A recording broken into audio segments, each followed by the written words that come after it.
सिर्से बजारका युवा हुनहार जनशक्ति अहिले हामी यहाँ माथि सैपुमा सिर्सेमा चाहिँ एकदम जाडो गर्मी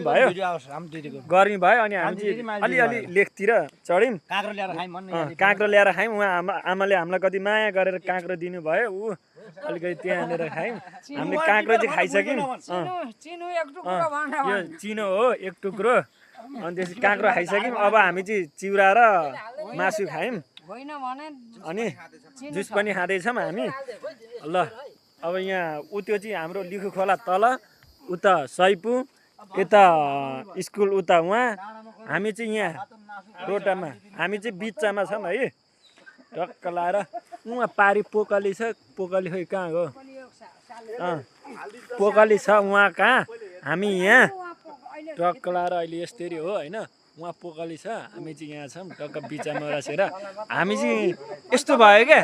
हामीलाई चाहिँ तल बस्दा बस्दा कस्तो झ्याउ लाग्यो अनि हामी चाहिँ लेकतिर आएर यसो सबैजना मिलेर ल न त भनेर चाहिँ यो सुरसार गरे हो जे रमाइलो भइरहेछ हुन चाहिँ है एकदम आनन्द छ यो ठाउँ पनि ल हेर्नुहोस् होइन हाम्रो खतरा डान्सर उहाँ हुनुहुन्छ होइन अहिले चाहिँ अलिकति नाच्न छोड्नु भयो हो तर खतरा नाच्नुहुन्छ नाच्न चाहिँ हाम्रो उहाँ विमल कार्की हाम्रो उहाँ शिव सर हाम्रो झोम्स पछाडि उहाँ हुनुहुन्छ उहाँ ऊ निरज दाई माइला काका यता म